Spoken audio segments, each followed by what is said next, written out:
On July 20th, 1969, we heard the words, "one giant leap for mankind." But was it? For more than 50 years now, one question just won't go away. Did we really land on the moon? Today, we're going to dig into the claims that this wasn't humanity's greatest moment, but maybe its biggest lie. And really, the entire conspiracy theory kind of boils down to this one very powerful question. A question that was born out of a super close call. A near-fatal accident that happened to Neil Armstrong himself long before he ever set foot on the moon. So where did all this doubt come from? Well, the seeds were planted just 14 months before the big Apollo 11 mission. Neil Armstrong was back on Earth practicing in the lunar lander prototype when things went horribly, horribly wrong. He just completely lost control of the thing. He was literally 2 seconds away from impact when he hit the eject button, parachuting to safety as the entire vehicle just exploded into a fireball. And this was a real, very public failure, right?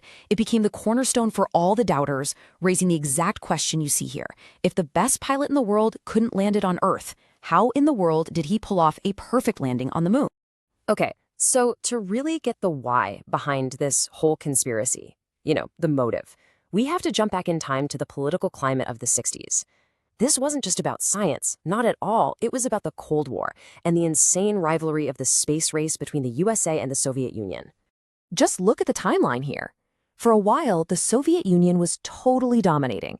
In '57, they launched Sputnik. By '59, their Luna 2 probe had already made it to the moon. America was falling behind, and the pressure to score a massive, undeniable win was just immense. And let me tell you, the feelings about this stuff are still incredibly raw. Even today, back in 2002, a theorist got right in Buzz Aldrin's face, called him a liar, and the 72-year-old astronaut straight up punched him. That moment just threw gasoline on the fire, sending everyone right back to the so-called proof. All right, so we've got the motive, right? The why they might fake it. Now let's dive into the core of the claims. Theorists are convinced the proof of a giant hoax is hiding in plain sight, right inside those iconic photos from the moon. And this brings up a really good, practical question. Think about it. A spacesuit is basically a personal balloon. The gloves are all puffed up and stiff. So how could an astronaut possibly use a delicate camera, fiddle with focus rings, and press tiny buttons? And a theorist named Rolf Rene actually did this little experiment. He put a gloved hand inside a vacuum chamber, and just like the diagram shows, as soon as the air was sucked out, that glove went totally rigid. For him, this was a slam dunk, proof that operating a camera was impossible. But NASA had an answer for that. This wasn't some camera you'd buy at the store. It was a seriously modified Hasselblad. It had a huge shutter button that was easy to press with a bulky glove, specially designed rings, and get this, it was mounted right onto the suit. They didn't even have to hold it. Okay, next up on the list of weird photo evidence, the shadows. Theorists point out that if the sun is the only light source, then all the shadows should be perfectly parallel. But in a lot of the pictures, they just aren't. They claim this is proof there were multiple studio lights on a set. But as you might guess, science has an answer for this. Actually, a few answers.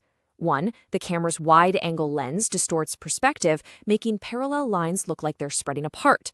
2, the moon's surface isn't a flat studio floor, it's lumpy and uneven, which throws shadows every which way. And 3, the objects casting the shadows weren't always parallel to each other to begin with.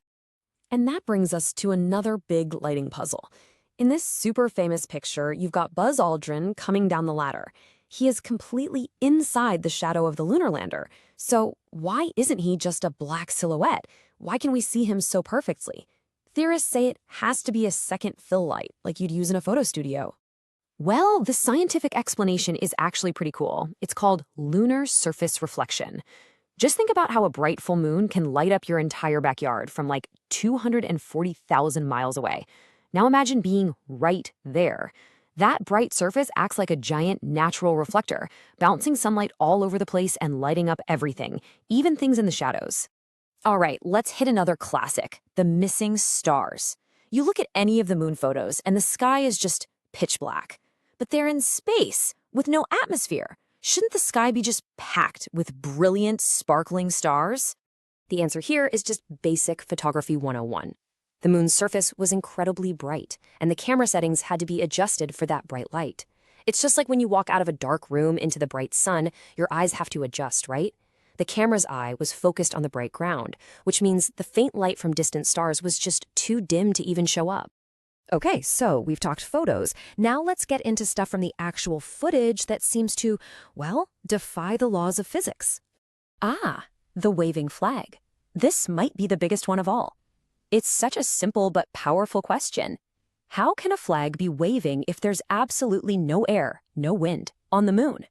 The answer isn't some secret lunar wind. It's just good old-fashioned engineering. NASA knew the flag would just hang there limply, so they designed it with a horizontal rod across the top to hold it out. And the waving? That's just ripples from the astronauts twisting and shoving the pole into the hard lunar ground. And with no air to slow it down, those ripples just kept on going. But this next one is maybe the toughest one to explain away, and the one that theorists really hang their hats on. The missing blast crater. A powerful rocket engine landed this thing. So where's the hole? Why didn't it blow dust and rocks everywhere? I mean, even with the engines throttled way down for the final landing, we're still talking about a force of 1,250 kilograms. If you did that here on Earth, you would absolutely blast a huge crater in the ground. No question.